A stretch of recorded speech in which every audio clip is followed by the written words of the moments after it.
Cześć, witajcie.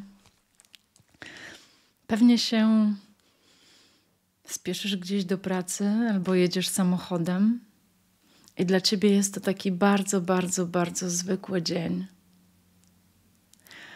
Ale co jeśli ci powiem, że na ten moment, może nie tę chwilę dokładnie, kiedy to nagrywam, ale na ten moment, który już za chwilę się wydarzy, wszyscy czekaliśmy eony.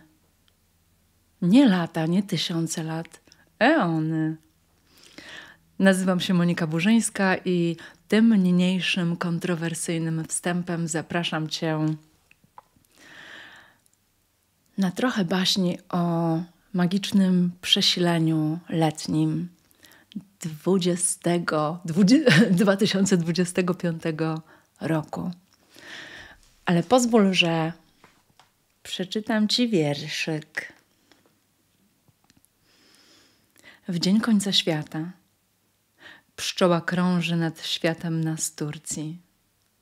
Rybak naprawia błyszczącą sieć. Skaczą w morzu wesołe delfiny.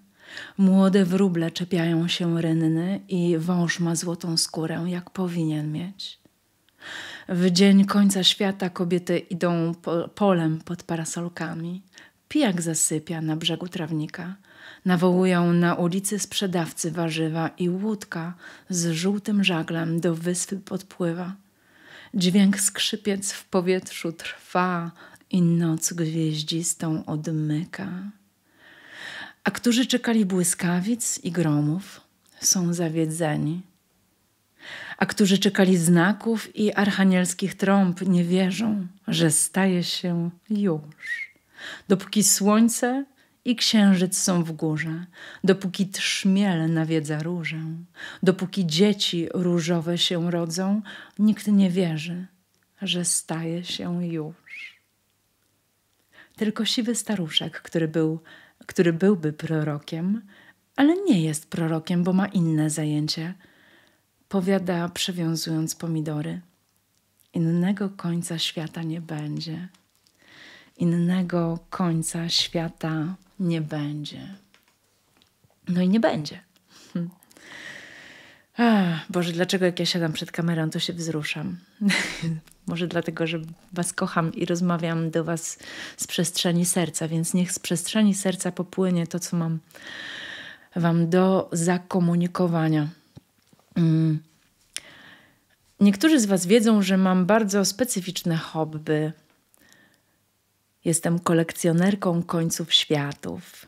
Niektórzy zbierają znaczki, inni zbierają figurki Pokemonów. Ja zbieram końce światów.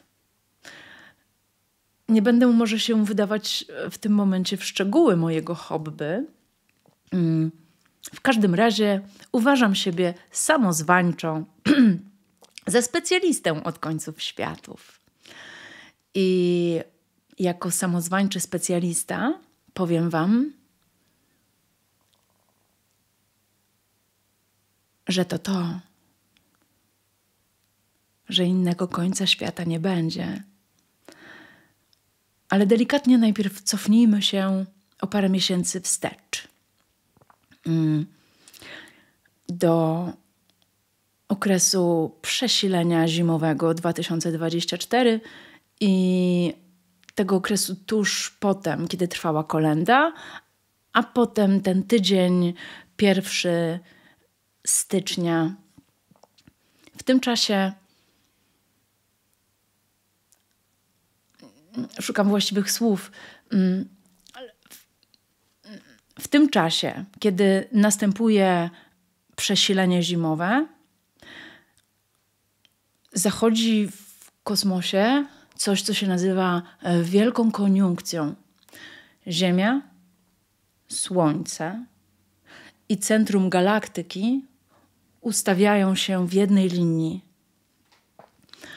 I wtedy dochodzi do Ziemi taki przepotężny, gigantyczny strzał energii. Energia nigdy nie jest sama sobie, po prostu jest tylko energią. To nie jest po prostu tylko prąd. A z energią zawsze idzie potężna wiedza. Z energią, ze światłem zawsze idzie wiedza. i energia. To nie jest tylko spektrum światła widzialnego, to są fale ze wszystkich spektrów. Wykres Schumana, jak wiecie, to taki wykres częstotliwości pola Ziemi. W tym czasie, kiedy zaczął się Sylwester i tydzień... Wcześniej to były tylko takie piki, takie igły, zaraz powiem czego, w tym wykresie Schumana. Ale kiedy wszedł Sylwester i tydzień po, w styczniu, to wykres Schumana był non-stop na biało. Co to znaczy? Że na Ziemię schodziły gigantyczne, bardzo wysokie częstotliwości światła.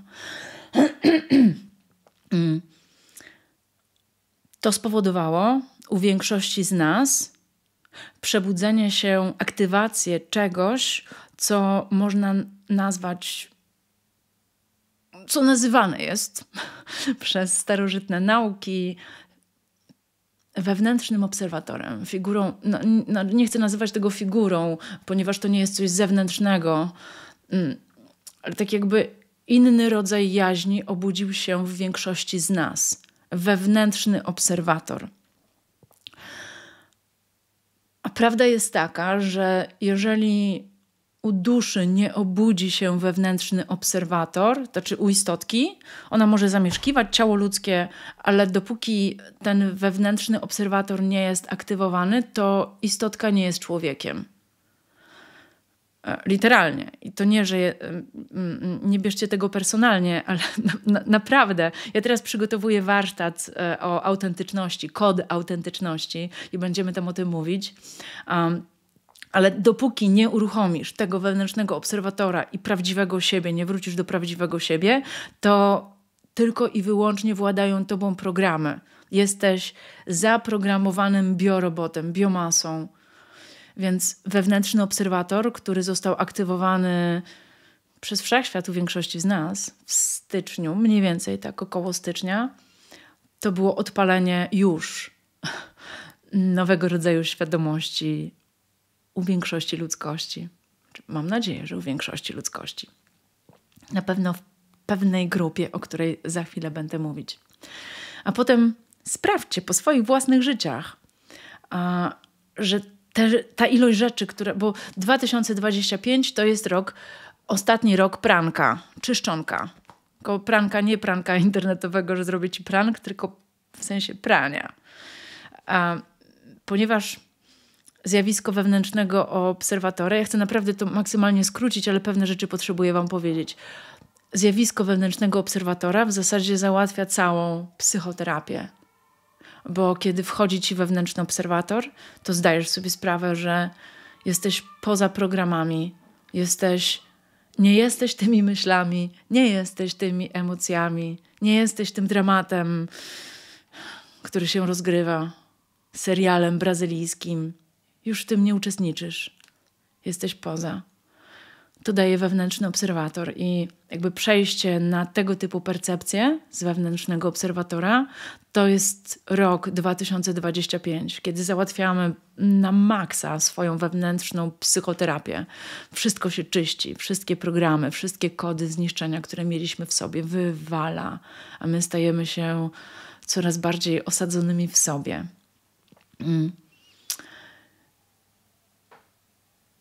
Wewnętrzny obserwator, zwłaszcza kiedy naprawdę zagłębiasz się w stan ciszy w tobie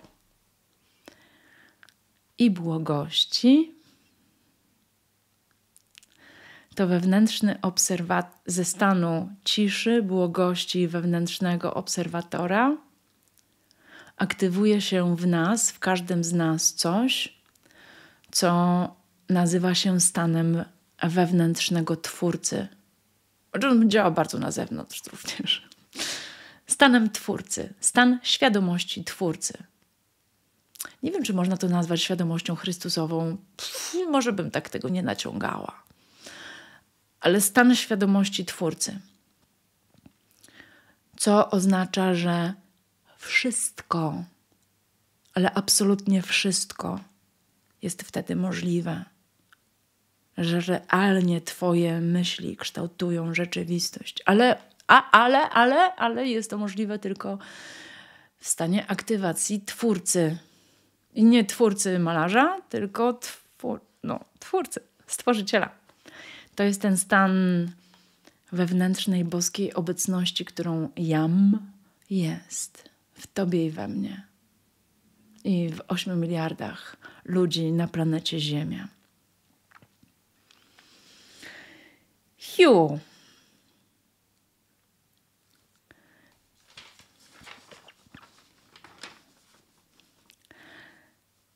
I widzisz, ja myślałam, przynajmniej takie dane były pierwotnie, że te przejście ze stanu starej cywilizacji do nowej cywilizacji, kiedy osiągamy nowy stan świadomości, zacznie się wtedy, kiedy Uran wejdzie do Bliźniaka w 2026 roku. Ale okazuje się, że nie. Lew Kłykow nagrywał taki materiał, mój nauczyciel ze Szkoły Uzdrowicieli Duchowych, że on przewiduje te przejście, ten punkt na sierpień. A okazuje się, że nie. Kiedy to nagrywam, mamy 20 czerwca, godzinę 12. I widzisz, ten punkt przejścia, przynajmniej według moich informacji, które ja sczytuję z pola i od innych, którzy nadają na podobnych falach, ten punkt przejścia jest jutro. 21 czerwca 2025 o godzinie 4:41 czasu warszawskiego. Oczywiście w różnych tam strefach czasowych to będzie różnie. A co się wtedy stanie? W zasadzie to już się stało, bo tak naprawdę ten podział rozpoczął się, kiedy u niektórych obudził się wewnętrzny obserwator, a u niektórych on sobie jeszcze błogo śpi albo nie został aktywowany. Można powiedzieć, że rozpoczęła się właśnie baśń na Ziemi o 2 ziemiach i 1000 wszechświatów. Tak to nazwałam. O tych 1000 wszechświatów może coś o tym powiem, ale najpierw o 2 ziemiach.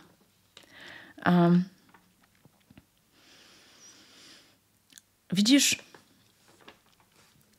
kiedy zaczęłam studiować różne święte księgi na Ziemi, trafiłam na bardzo dziwną historię.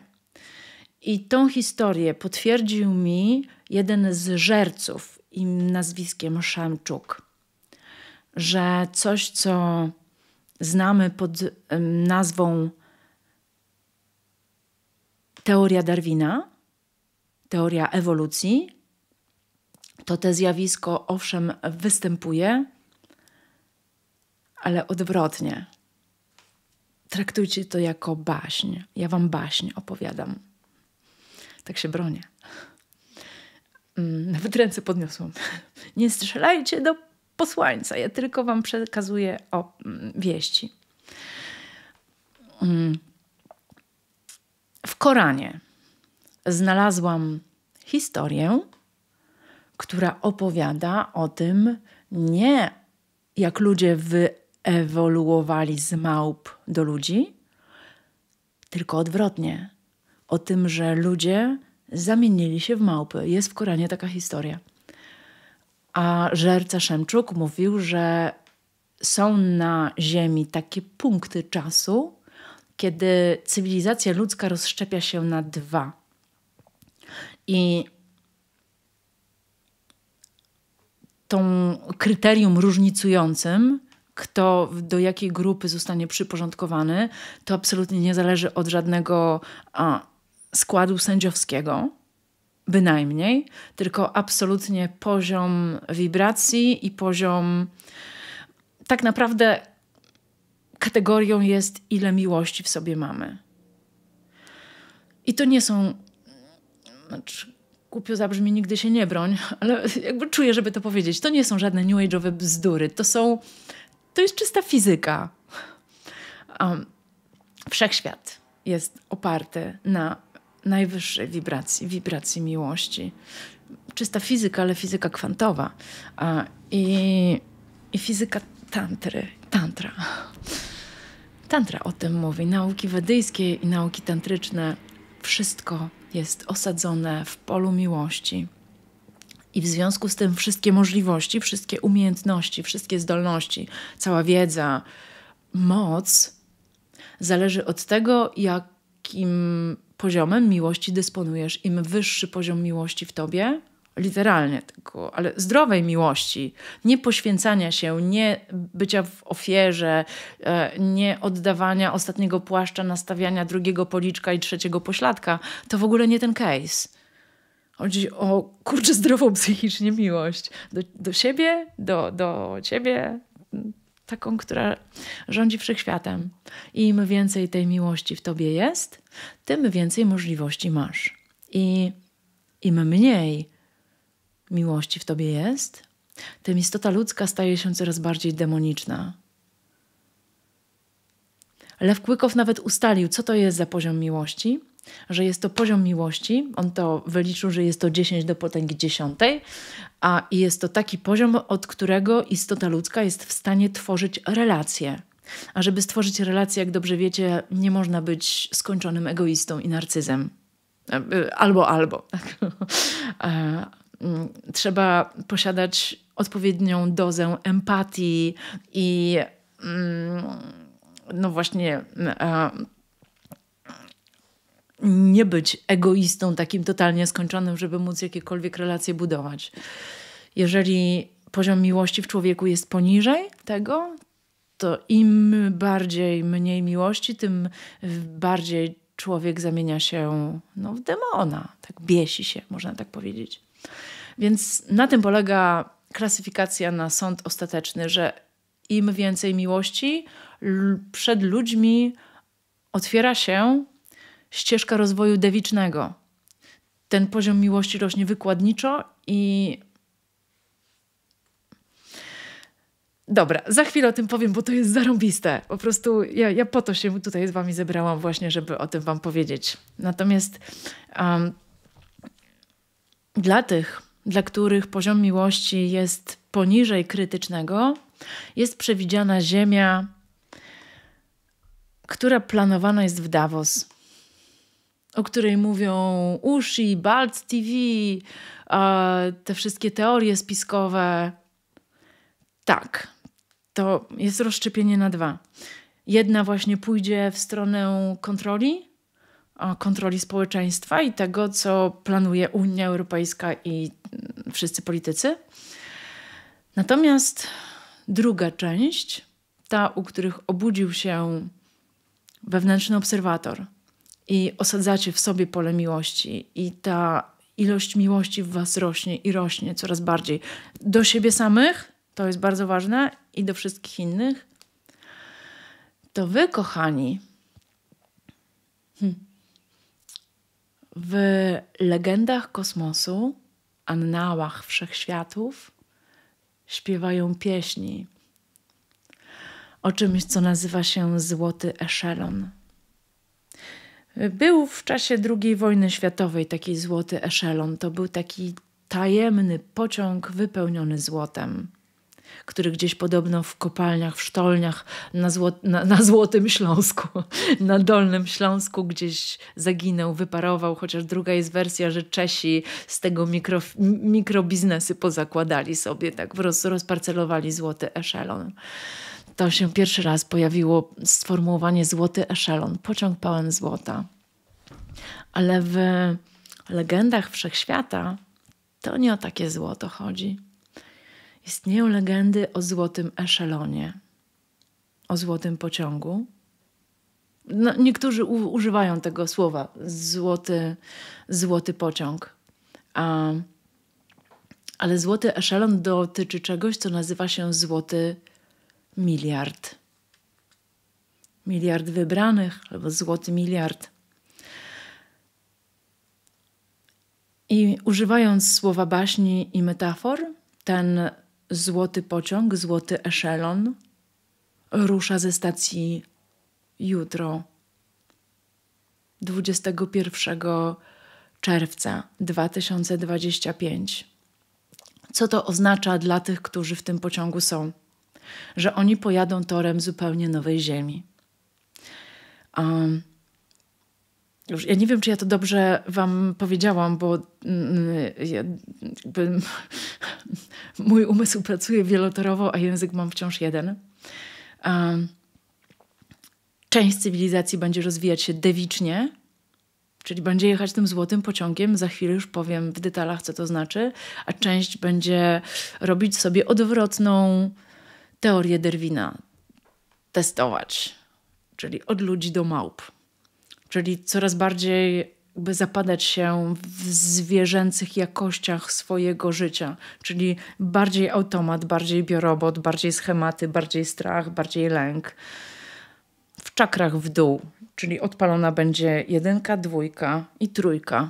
Albo tylko 1 i 2, albo tylko 1, w zależności od tego, jak tam się istotka zwinie w swoim rozwoju. Natomiast ci, którzy już załapali się na wewnętrznego obserwatora i robią wewnętrzną psychoterapię i ten poziom miłości naturalnie w was rośnie, to innymi słowy, tak bym nazwała złoty eszelon, że jest to Hogwarts Express.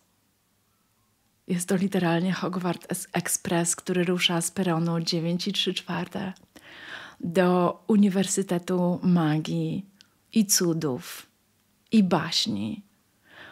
I w waszym przypadku wasze zdolności, to co dotąd było nazywane paranormalnymi zdolnościami, psychotronicznymi zdolnościami, nadis tantryczne, czyli moce, jasnowidzenie, jasnosłyszenie, full zestaw, telekineza, nie wiem, jak to się będzie rozwijać i pewnie różnie u każdego z was. W każdym razie wypatrujcie cudów. I te cuda to nie, że raz na 10 lat coś się będzie wydarzać. To będzie wydarzać się bach, bach, bach, że cuda będą waszym dniem powszednim. Magia będzie waszym dniem powszednim, chlebem powszednim. Ale to nie znaczy, że macie latać w czapkach z gwiazdami, robić jakieś magiczne rytuały. I będziecie bardziej prawdziwi ze sobą i bardziej autentyczni, tym bardziej w naturalny sposób będzie to waszym udziałem. Tak na dzień dobry wszystko będzie się wam układać, a wasze zdolności będą rosnąć. Będzie, trochę powiem, jak to będzie wyglądać. Będzie wracać do was pamięć. Będą wzrastać wasze zdolności. Zejdą na was potoki odmłodzenia. Takie, że nie, że tylko trochę się skóra wyprostuje. Literalnie. Tak totalnie. Cofnie się bieg biologiczny. Pamiętacie, opowiadam bajki? Czas tego przejścia to będzie czas pobytu Urana w Bliźniakach, czyli około 7 lat. 7-latka. Czas tej podróży pociągu złotego eszelonu, Hogwarts Express. W tym czasie coraz bardziej będziesz się oswajać ze swoimi nowymi zdolnościami, nowymi umiejętnościami i życie będzie coraz bardziej przyjemne. Po tym to poznasz, że jedziesz pociągiem, że jedziesz ekspresem. Ale prawda jest taka, że to nieważne, czy jesteś w pociągu, czy nie jesteś w pociągu. To nie jest ważne, bo wszyscy czekaliśmy na to eony. To znaczy, że najważniejsze jest to, co ty ze swoją duszą odwalisz tutaj, jaki performance, tak? Padą! Jakie stepowanko.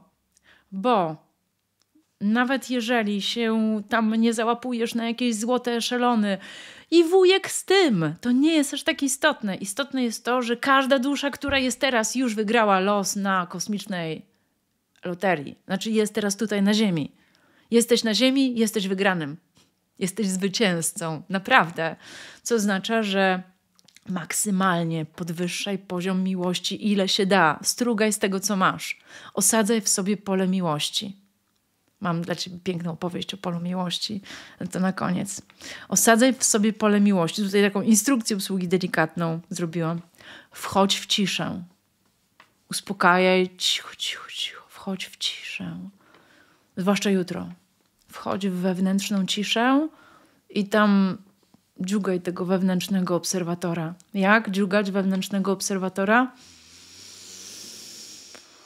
Głęboki wdech, głęboki wydech i skupiasz się tylko i wyłącznie tutaj na tych dziureczkach od nosa, tylko na samym wlocie i wylocie. To wycisza wszystkie bodźce, uspokaja system nerwowy i wchodzisz wtedy naturalnie w stan wewnętrznego obserwatora. Dalej, pole miłości, jak osadzasz. Skupiasz się na swoim hara. Twoje hara to jest poniżej pępucha, tak do spojenia łonowego, na tej przestrzeni, na dole swojego brzucha. I w tamtej przestrzeni, proszę Cię, poczuj, bo to jest prawda. To jest absolutna prawda, co Ci teraz powiem. Poczuj, jak wszystko dookoła Ciebie jest osadzone na polu miłości. I że Ciebie to pole miłości trzyma. I że Bóg, źródło wszystkiego, stworzył Ciebie i że jesteś bardzo potrzebny, bardzo godny, bardzo właściwy i nigdy nie byłeś zepsuty. Zawsze jesteś bardzo kochany, bardzo godny, bardzo wart. Jesteś godna, jesteś bardzo wartościowa, bardzo potrzebna. Bez Ciebie to jest niemożliwe, żeby to, co się tutaj zadziewa, mogło się zadziać. Każdy z nas jest tutaj cenniejszy od skarbów wszechświata. Poczuj swoją wartość i poczuj swoją cenność. Wstań z kolan. Jesteś błogosławiony. I zobacz, jak rozpala się w Tobie ogień Twojej duszy i pojawia się w Tobie cisza. A z tej ciszy wiesz, że nie jesteś swoimi myślami, nie jesteś swoimi emocjami, nie jesteś swoimi odczuciami fizycznymi. Jesteś tym, który patrzy. Obudź to w sobie.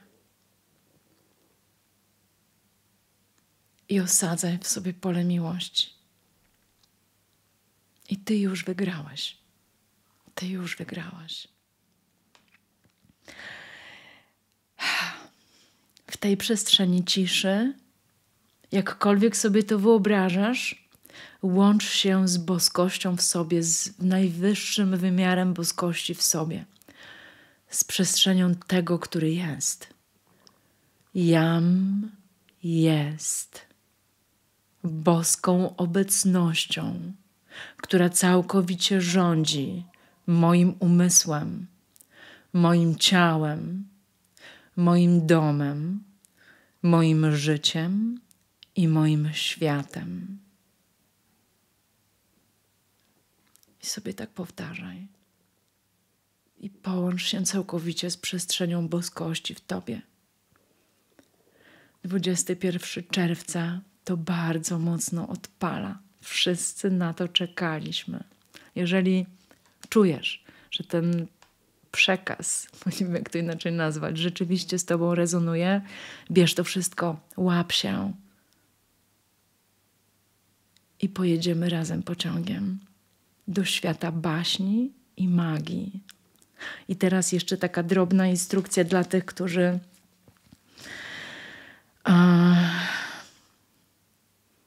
będą tego doświadczać. Wypatruj każdego dnia cudów i wypatruj każdego dnia magii w swoim życiu. Każdy najdrobniejszy przejaw czegoś niezwykłego, magicznego. Im bardziej będziesz zwracać na to uwagę, tym tym więcej tego będzie w twoim życiu. Teraz kolejna rzecz. Cicho. Nie robię po iluminacku, tylko na 2 paluszki. Cicho, cicho. Nikomu tego nie mów. Bo jak zaczniesz o tym gadać na prawo i lewo, robić sobie sweet focie i wpuszczać to w Instagrama, TikToka i YouTube'a, twoje cuda, to one znikną. Będzie tego mniej. I jeszcze jedna rzecz. To jest nieoczywiste, ale serio, ja to bardzo mega czuję. Przyszło to do mnie jako wiedza, ja to teraz testuję. Zmyj paznokcie u rąk i u nóg. Arabki jak się modlą, to nie mogą mieć paznokci pomalowanych. One to uważają, przynajmniej większość z nich, za coś, co godzi w ich godność, ale to jest mega ważne.